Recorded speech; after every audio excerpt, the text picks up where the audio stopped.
Rasulullah, salamun alaik. Ya Habiballah, salam alaik. Nadrah ilayya ya Rasulullah, atfan alayya Habiballah.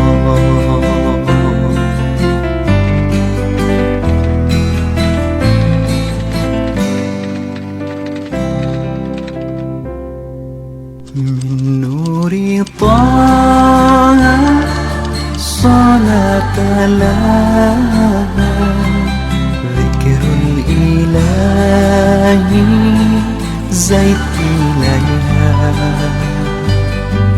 Min qalbi Ahmad nusqa wa nurshad. Min qalbi Ahmad ذاك.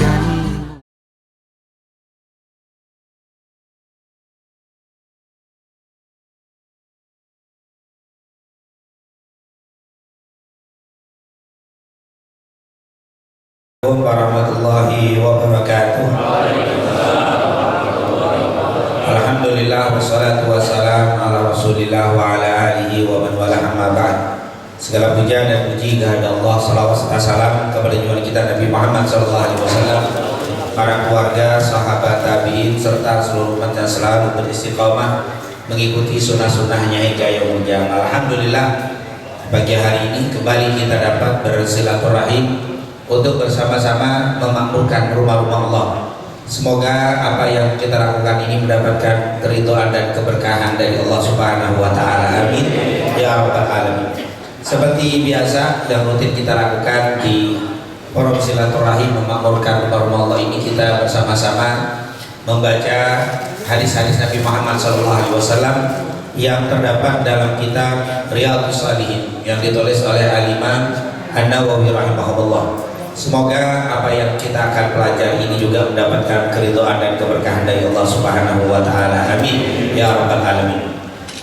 Langsung saja kita memasuki pembahasan yang tersisa dari hadis ke-346 yang kita bahas ini di Masjid Al-Arqam. Sementara di Masjid Nurul Islam kemarin kita membahas tentang bulan Rajab. Jadi kita hentikan lalu kita lanjutkan di pertemuan dua pekan sebelumnya, berarti itu hadis 346, yaitu hadis yang diriwayatkan oleh Yazid bin Hayyan dan kitab Riyadhus Shalihin bab ikramu ahli baitir Rasul sallallahu alaihi wasallam, yaitu bab tentang memuliakan ahli bait Nabi Muhammad sallallahu alaihi wasallam. Qala al-mu'allif rahimahullah wa nafa'ana bi bidarain amin. An Yazid bin Hayyan, dari Yazid bin Hayyan qala, beliau berkata, Ittalaqtu ana wa Husain bin Sabrah wa Umar bin Muslim ila Zaid bin Arqam. Saya telah pergi bersama Husain bin Sabrah, Umar bin Muslim dan juga yaitu yang lain tapi disebutkan tiga ini kepada siapa? Ila Zaid bin Arqam. Sudah kita jelaskan siapa itu Zaid bin Arqam. Beliau ini adalah seorang sahabat Ansar dari kaum Khazraj, masuk Islam masih usia kanak-kanak, sehingga di perang Badar dia tidak dapat izin perang karena terlalu kecil. Intinya beliau meninggal pada tahun 66 Hijriah. Meriwayatkan hadis hanya berapa? 60 atau 70 hadis, yaitu sekitar 70 hadis, tidak lebih, sangat sedikit riwayat daripada Zaid bin Arqam. Kemudian kita ceritakan seputar Zaid bin Arqam bahwa beliau ini pernah namanya dibersihkan atau dimuliakan, ditolong disebutkan dalam Al-Quran ketika peristiwa dengan Abdullah bin Ubay bin Salul. Yang sudah kita ceritakan tentang Zaid bin Arqam.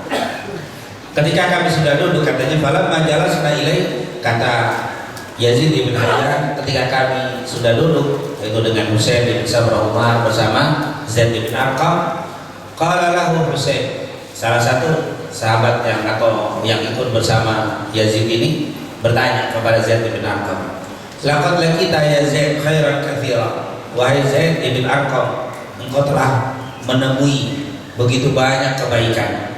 Kenapa ra'aita Rasulullah? Karena engkau telah melihat Nabi Muhammad sallallahu alaihi wasallam. Wa sami'ta haditsahu, dan engkau telah mendengar hadis-hadisnya. Wa ghazawta ma'ahu, dan engkau telah berperang bersamanya. Wa shallaita khalfahu, bahkan engkau sudah sholat di belakangnya bersama Nabi Muhammad SAW. Laqad laqita ya Zaid khairan katsira, sungguh engkau telah mendapatkan nikmat yang sangat banyak. Hadithna ya Zaid, kata Husain ibn Imran atau Husain ibn Sabrah, kalau begitu bicarakan, beritahukan kepada hadithnya, sampaikan kepada kami hadis-hadis yang telah kau dengar dari Rasulullah SAW. Hadithna ya Zaid ma sami'ta min Rasulillah, beritahukan kepada kami, sampaikan kepada kami hadis-hadis yang telah kau dengar dari Rasulullah Sallallahu Alaihi Wasallam. Ini sudah kita jelaskan hikmah-hikmahnya. Kemudian Zaid berkata, ya ibna akhi, wahai anak saudaraku, wallahi kabirat sinni, sungguh umurku ini sudah lanjut. Wa qaduma ahdi wa nasitu ba'dal ladzi kuntu a'i min Rasulillah. Sudah lama, sudah berlalu zaman dulu aku ketemu dengan Rasul, aku mendengar dari Rasul. Umurku sudah tua dan itu sudah berlalu lama sekali. Kadang-kadang dikatakan wa nasitu, sebagian nasitu ba'dal ladzi kuntu a'i, mungkin sebagian yang aku dengar itu aku sudah lupa karena lama dan umurku sudah tua. Fama hadatsukum faqbalu, apa yang aku akan sampaikan terima. Wa ma la fala takallifuni, dan apa yang tidak saya sampaikan jangan kau paksakan untuk menyampaikan yang aku tidak aku sampaikan. Artinya aku akan menyampaikan apa yang aku ingat dari Nabi Muhammad SAW. Jangan kau minta sesuatu yang mungkin terkini lupa atau mungkin masih ragu. Jangan.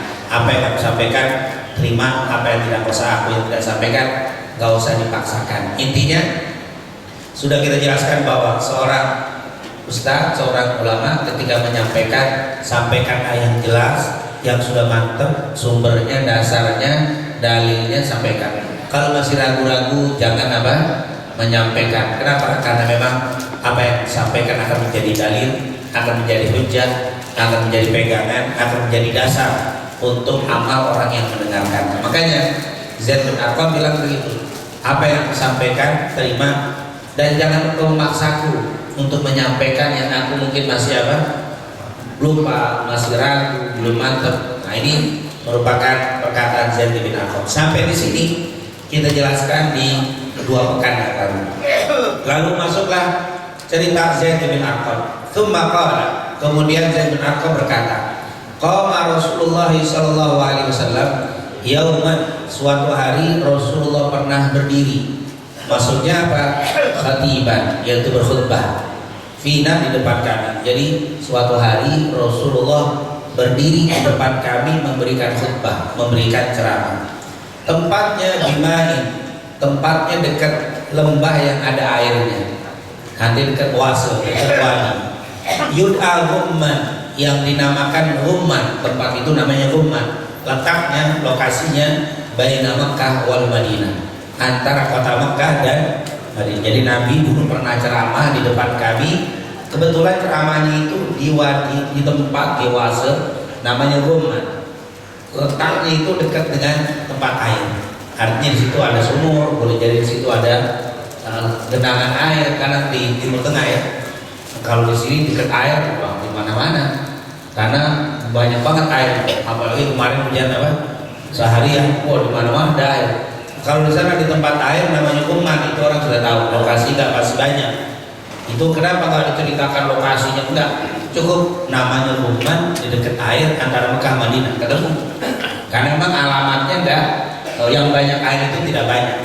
Tapi jangan bicara celaka, pokoknya lokasinya dekat genangan air.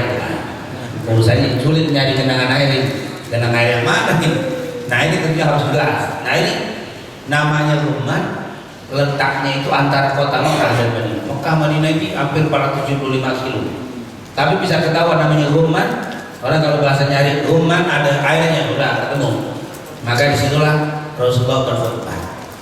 Apa khutbahnya Nabi? Nabi setelah berdiri, fahamidallah wa athna alaih. Nabi mulai memuji Allah dan memuliakan Allah, yaitu mulai memuji alhamdulillah. Nah, ini maka setiap orang mau ceramah harus memuji Allah dulu. Alhamdulillahirabbil alamin wassalatu wassalam baru bicara. Atau ketika kita mau nggak bisa bahasa Arab, assalamualaikum, segala puji bagi Allah. Nah itu alhamdulillah, hamdallah. Ini kan apa? Fahamidallah wa athna alaih. Ini kalau kita mau ceramah ustaz, kiai, ulama, bahkan kita juga umum boleh ucapkan assalamualaikum warahmatullahi wabarakatuh, alhamdulillah wassalatu wassalamu ala rasulillah, selesai. Atau segala puji bagi Allah. Nah itu pujian Nabi itu setiap ceramah, setiap ngomong mesti diucapi dengan alhamdulillah. Itu kalau di depan orang lain. Tapi kalau satu nggak usah, bismillah, alhamdulillah wassalatu wassalamu. Kelamaan mau ngopi, mau ngomong kelamaan udah itu apa? Ini kan hina di depan kami, di depan apa? Rapi.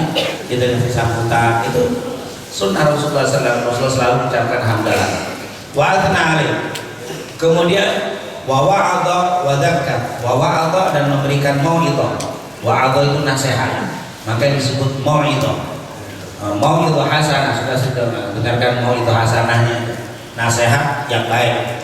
Nah, biasanya kalau wa'adhah itu nasihat yang baik, walaupun nggak pakai hasanah. Mau'id yaitu mau'idhah. Tapi kalau sudah menjadi bahasa kita kan, kita dengarkan Ustaz yang akan memberikan mau'idhah hasanah. Walaupun nggak pakai hasanah juga udah pasti apa? Mau'id itu nasihat-nasihat yang baik. Wa dzakar dan mengingatkan, yaitu fadzakir innama anta mudzakir lasta alaihim bimusaitir. Itu fadzakir innama anta mudzakir, innama anta mudzakir. Tidak lain dan tidak bukan Anda ini hanya sebagai pemberi peringatan. Jadi memang Nabi Muhammad SAW itu kalau memberikan nasihat bisa wa'ad itu nasihat, bisa mengingatkan. Kata para ulama, wa'ad itu biasanya untuk yang di bawah kita. Ustaz memberikan nasihat kepada murid itu namanya mau'idhah. Tapi kalau ustaz atau murid memberikan nasihat kepada guru itu bukan mau'idhah. Gak ada murid memberikan apa? Mari kita dengarkan murid kita akan memberikan mau'idhah kepada kita. Nah gimana murid dikasih mau'idhah? Nah, mau'idhah itu biasa untuk yang di bawah. Kalau dzakir atau tadzkir itu adalah yang dibawa ke atas. Seorang murid mengingatkan gurunya, itu boleh. Jadi ketika kita ustaz, kiai, ulama ditegur atau dikasih salah ngomongnya terus diingetin, itu namanya mengingatkan. Kalau mengingatkan bukan sebuah aib dan boleh saja saya mengingatkan ulama besar, boleh. Nah nanti kalau dengan orang yang non muslim itu diberikan namanya wajadilhum billati hiya ahsan, diskusi. Jangan dikasih nasihat, karena saya nggak nyambung. Diskusi, diingatkan juga nggak nyambung. Memang tidak terima, yang ada diskusi. Kenapa kita Islam? Kenapa Anda tidak Islam? Kita mulai diskusi, bukan debat, tapi apa? Mau diskusi. Untuk orang tua, kita nasihatin orang tua bukan mau'idhah namanya, itu namanya hikmah. Makanya ada ayat ud'u ila sabili rabbika bil hikmah wal mau'izatil hasanah wajadilhum billati. Itu ada 3 tuh. Ud'u ila sabili rabbika bil hikmah, dengan hikmah. Nasihati orang itu dengan hikmah. Biasanya orang tua. Orang tua kalau nasihatin ngambuknya. Tahu apa sih lu Tom? Kalau itu nasihati nggak bisa. Ya kasih hikmah, nasihat tapi nggak terasa kalau dinasihati. Wal mau'izah untuk yang di bawah. Wajadilhum billati ahsan untuk yang lain agama. Itu jadal, yaitu diajak diskusi. Kalau Nabi bicara, yang pinter nyambung, yang bodoh nyambung. Inilah hebat junjungan kita Nabi Muhammad. Ya, namanya juga pemimpin yang menghentikan fatwa apa? Tabligh. Tablighnya itu luar biasa. Tabligh ini bisa memberikan apa? Komunikasi dengan baik kepada yang hadir semuanya. Setelah selesai melaksanakan ibadah haji, Rasulullah kembali dari Mekah menuju Madinah. Di pertengahan antara Mekah dan Madinah, di tempat ini Ummah, Rasulullah berdiri khutbah di sini. Berarti di situ ayuhan nas bukan manusia secara umum, tapi para sahabat kaum muslimin semuanya. Karena biasanya an-nas itu sifatnya umum. Enggak mesti Islam. Kalau ayuhan nas, makanya Allah bilang ya ayuhan nas inna khalaqnakum min dzakarin wa untha wa ja'alnakum syu'uban wa qabaila lita'arafu inna akramakum indallahi atqakum. Ini katakan wahai manusia, sungguh kami telah menciptakan kalian dari laki dan perempuan, bersuku-suku, berbangsa-bangsa. Itu sifatnya umum. Wal 'asri innal insana lafi khusr illa alladziina aamanu wa 'amilus shalihat. Jadi manusia disebut annas, disebut al-insan, bisa beriman bisa nggak beriman, sifatnya umum. Tapi ini hadis sifatnya khusus. Makanya ini hadis dijadikan dalil yang paling istimewa, dalil yang dipakai oleh kaum Syiah. Kalau kita belajar tentang Syiah, pasti dalil-dalil tentang Ahlul Bait masuk ke dalam hadis ini. Kenapa? Karena ini disebut hadis Ghadir Gham. Mereka menyebutnya hadis Ghadir atau hadis Gham karena memang ini kalimatnya Ghumman. Kalimat apa Ghumman ini mereka nyebutnya hadis Ghadir. Disebutnya kalau bahkan ada kitab namanya hadis Ghadir, judulnya 9 sebesarnya 9 jilid. 9 jilid hanya membahas hadis apa? Hadis Ghadir Gham namanya. Itu kalau orang Syiah pasti tahu apa itu hadis Ghadir Gham. Ini hadisnya yaitu Rasulullah SAW tentang Ahlul Bait. Nah inilah Rasulullah SAW berkhutbah di Ghadir atau di Gham setelah pulang haji di depan kaum muslimin. Ya ayuhan nas, wahai manusia. Jadi saya tekankan manusia maksudnya adalah kaum muslimin, muhajirin dan ansor dan kita semuanya. Innama ana bashar. Nah ini kalimat perlu diingatkan sedikit. Saya ini tidak lain dan tidak bukan hanya manusia. Sekarang akhirnya ada tuh kan Nabi kan manusia biasa. Jadi kita nggak usah kelebihan Nabi nggak usah lebay. Biasa-biasa aja kalimat Rasul. Nggak usah sampai sholawatan, kumpulan sholawatan, baca maulid, ngadain acara maulid. Masih bulan Rajab masih maulid juga. Di mana-mana bulan Rajab masih banyak maulidan. Tanya aja Ustaz, mana guru kita? Ya nggak bisa habis. Rajab masih apa? Bahkan 27 Rajab. Acaranya apa Pak? Salat Mi'raj plus maulid. Mau beli maulid juga. Mi'raj dan maulid digabung dengan sempat maulidan kemarin habis acara penuh. Subhanallah. Orang-orang kafir selalu mengatakan Rasul itu manusia biasa. Ingat ya. Makanya ahli sunnah mengatakan Muhammadun basyarun wa laysa kal bashar. Anasul hajar wa huwa kal yaqut. Nabi Muhammad itu manusia tapi tidak manusia biasa. Kalau ibarat membantu, Rasul itu batu intan permata, kita itu batu koral. Jadi beda banget batu koral sama batu intan permata. Jadi ngelihat nabinya jangan lihat orangnya tapi lihat dikasih wahyu. Wahyu itu dapat ilmu yang langsung dari Allah. Kita melihat kiai, melihat ustaz, dapat ilmu dari manusia sampai ke Nabi jadi mulia, dimuliain itu ustaz. Kenapa? Karena ada ilmunya.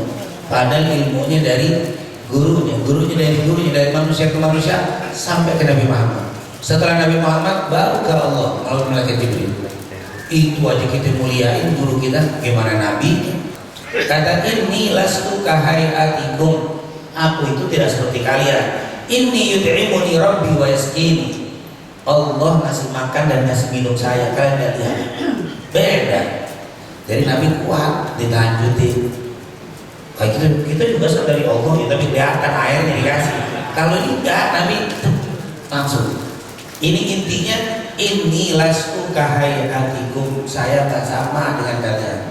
Wa ana tarikun fikum tsaqalain. Setelah memberikan nasihat, saya berikan nasihat, saya khawatir kata Rasulullah kalau datang putusan Allah malaikat maut aku jawab dan aku meninggal, maka aku berikan kepada kalian 2 wasiat.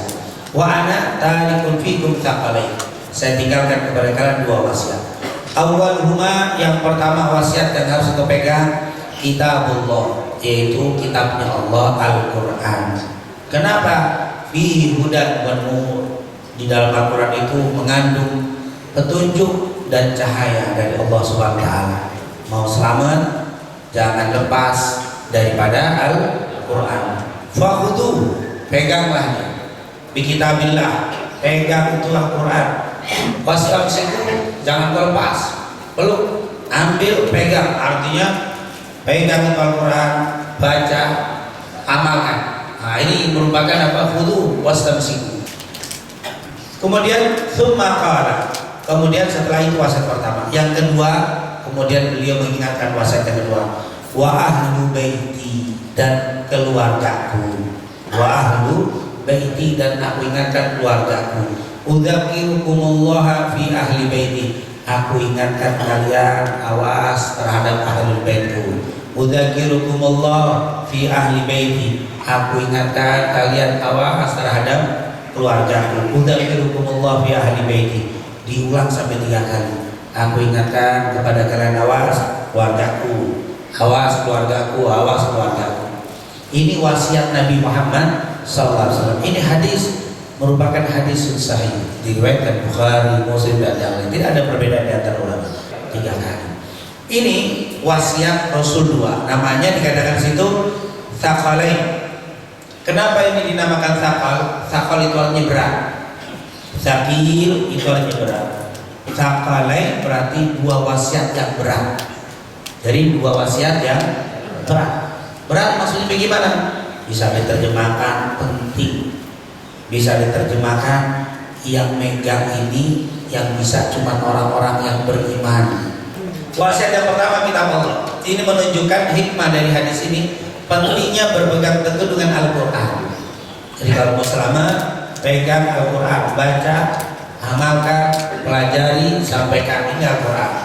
Al-Quran mengandung petunjuk dan cahaya, hudan wa nur.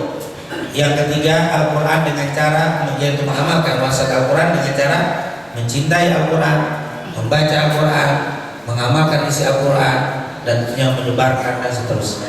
Seperti Al-Quran akan ada terus sampai yaumul qiyamah, maka Ahlul Bait juga akan terus ada. Kalau enggak, aku berikan 2 wasiat kepada kalian. Yang satu berlaku sampai hari kiamat, yang satu cuma di masa aku saja, Al-Quran dan Ahlul Bait. Berarti di masa Nabi cuma apa? Itu saja. Tapi Al-Quran dan Ahlul Bait dan Nabi nggak mengingatkan yang satu berlaku sekarang, yang satu di masa tertentu. Seperti Al-Quran, maka Ahlul Bait akan berjalan terus sampai yaumul qiyamah. Selanjutnya, perintah untuk mencintai Ahlul Bait ini aneh, diulang 3 kali, berbeda dengan Al-Quran hanya sekali. Bukan berarti Al-Quran kalah penting, tidak. Al-Quran sudah sangat penting, lebih penting dari segala-galanya. Tapi kenapa diulang? Yang pertama menunjukkan pentingnya untuk menjaga wasiat yang kedua, yaitu Ahlul Bait. Kenapa? Karena ada orang yang nanti tidak mencintai bahkan membenci Ahlul Bait. Kalau Al-Quran nggak mungkin ada yang benci dengan Al-Quran. Yang namanya orang Islam tidak mungkin. Maka Nabi nggak perlu ngulang 3 kali, cukup. Karena setiap orang tidak akan pernah ada yang benci kepada Al-Quran. Kalau benci kepada Al-Quran, kafir. Tidak mungkin ada orang yang meragukan Al-Quran, maka nggak perlu diulang 3 kali, cukup sekali. Kenapa? Karena semua orang pasti iya, pasti akan iya terhadap Al-Quran. Tidak mungkin ada orang yang mengingkari. Tapi kalau Ahlul Bait beda, makanya sampai diulang 3 kali. Khawatir, nah Rasulullah SAW begitu. Kalau Al-Quran sudah mantap, nggak mungkin diragukan. Tapi kali ini, kenapa bisa begitu? Karena Al-Quran mengandung kebaikan. Ada petunjuk, ada hudan, ada nur, ada syifa. Siapa yang nggak mau? Quran semuanya. Tapi kalau Ahlul Bait kadang-kadang nggak menguntungkan, kadang-kadang ada yang mengeluh. Ini ujiannya di sini nih. Ingetin awas. Karena Ahlul Bait itu nggak semua baik. Ada juga yang nggak baik, ada juga yang sesat. Bahkan ada juga yang ngajarin kesesatan. Maka di sini diulang 3 kali kata para ulama. Pertama menunjukkan pentingnya Ahlul Bait perkara ini. Yang kedua, akan ada orang yang membencinya. Nabi ingat, awas. Ini pengingat, hati-hati, hati-hati. Kenapa sih suka membenci? Yang ketiga, mencintai menjadi ujian. Berbeda dengan Al-Quran yang memiliki berbagai manfaat dan kebaikan, sudah pasti dicintai. Kalau kau nggak cinta, nggak ikuti Quran, bodoh kamu apa? Ketulang-tulang. Cinta harus mau miring ya Ustaz. Tuhan itu tadi miring-miring juga. Biarin aja, yang penting saya cinta. Masalah taat enggak, taat hanya kepada Allah, taat hanya kepada Rasul, taat kepada Al-Quran. Kiai yang soleh sesuai dengan Islam, saya taat sama dia. Ahlul Bait yang nggak taat, enggak, saya cinta tapi saya nggak taat sama dia. Itu beda ya antara taat dan cinta. Nah, jadi harus dibedakan antara taat dan cinta. Di wasiat ini bukan berarti karena kalau kaum Syiah meletakkan Ahlul Bait seperti Al-Quran. Jadi Ahlul Bait seperti Al-Quran karena digandengkan. Jadi siapa yang tidak Ahlul Bait seperti tidak taat kepada Al-Quran. Jadi digandengkan. Makanya istilah Imam Syiah itu dianggap ada Al-Quran Shamit, ada Al-Quran Natik katanya. Al-Quran Shamit itu Al-Quran yang diam, itu Al-Quran kita. Natik itu adalah para imam. Para imam omongannya seperti Quran karena dia adalah Quran Natik. Tetapi kalau Ahlul Bait ketemu dengan orang saleh, Ahlul Bait tidak saleh, ini orang bukan Ahlul Bait saleh, orang saleh kita taati. Ini kita hanya berikan kecintaan dulu. Dan kalau orang salehnya saleh, alim, bukan Ahlul Bait cintai, ya dicintai juga. Jangan nggak dicintai, jangankan orang alim, mukmin biasa yang nggak alim. La yu'minu ahadukum hatta yuhibba li akhihi ma yuhibbu li nafsihi. Tidak beriman kalian dengan iman yang sempurna sebelum kalian mencintai saudara kalian. Saudara kita itu nggak alim, nggak soleh, muslim tetap kita cintai. Apalagi soleh, apalagi alim. Wah, ini tentunya double nambah kecintaan. Makanya kita doakan semoga guru-guru kita semuanya, semua guru-guru kita diberikan sehat walafiat, diberikan keistiqomahan, diberikan kesabaran untuk terus mengajak kita, mendorong kita, membimbing kita untuk lebih taat kepada Allah SWT. Dan semoga Allah tumbuhkan di dalam hati kita kecintaan kita kepada guru-guru kita, kepada para kiai kita, kepada para asatidz kita, kepada para ahli bait Nabi Muhammad SAW, untuk bisa di dalam hati kita tumbuh cinta dengan mereka, sehingga Allah menjadikan kita orang-orang yang sudah menjalankan amanah wasiat dari Nabi kita Nabi Muhammad Sallallahu Alaihi Wasallam. Amin ya Rabbal. Inilah penjelasan para ulama ahli sunnah. Faqala lahu Husain. Akhirnya Husain sebagai penutup bertanya, wa man ahlu baiti? Kalau begitu siapa itu ahlu baitnya yang kita disuruh apa? Mentaati, mencintainya, sampai diulang-ulang 3 kali tadi. Wahai Zaid, ini si Husain nanya lagi sama Zaid bin Arqam, Alisa nisa'u min ahli baiti? Istri-istrinya jangan maksud ahli baitnya. Kalau nisa'u min ahli baiti, iya, istri-istrinya ahli baitnya. Walakin, tetapi yang diingatkan oleh Rasul di sini maksudnya adalah man hurimas shadaqah ba'dahu, siapa yang diharamkan sedekah ba'dahu, setelah Nabi. Bukan hanya di masa Nabi, tapi ba'dahu. Ba'dahu artinya apa? Keluarga Nabi yang diharamkan makan sedekah setelah masa Nabi, berarti ba'dahu. Nah, kalau ba'dahu berarti apa? Sampai yaumul qiyamah. Bukan cuma apa? Kalau istrinya doang, iya berarti di masa Rasul istrinya selesai, meninggal, saya udah nggak ada lagi. Itu artinya keturunan. Nanti kalau dibilang al-qurba itu kerabat. Qul la as'alukum alaihi al-ajr illa mawaddah fil qurba. Al-qurba ini dia. Agil keluarganya Agil, keluarga Ja'far, keluarga Abbas itu al-qurba. Itu namanya al-qurba. Baru dzurriyyah atau itrah.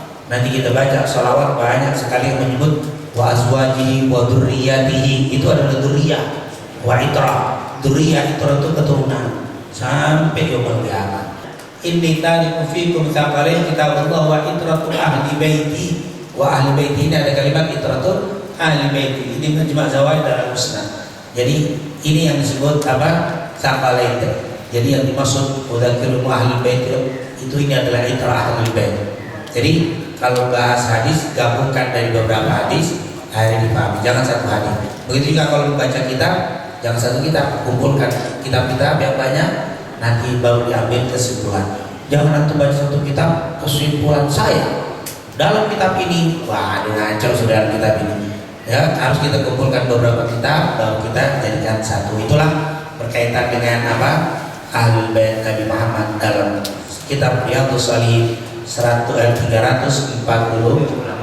Insyaallah Allah berikan keberkahan, keridhaan kepada kita semuanya, dan semoga Allah jadikan kita umatnya yang bisa istiqamah menjaga wasiat Rasulullah SAW. Amin ya Rabbal Alamin. Mudah-mudahan penyakitnya segera disembuhkan oleh Allah Subhanahu wa taala, dan penyakitnya dijadikan jadikan sebagai penggugur dosa-dosanya, dan Allah berikan kesabaran dalam menerima penyakitnya dari Allah Subhanahu wa taala. Wa iyyaka nasta'in ihdinas siratal mustaqim siratal ladzina an'amta 'alaihim ghairil maghdubi 'alaihim waladdallin.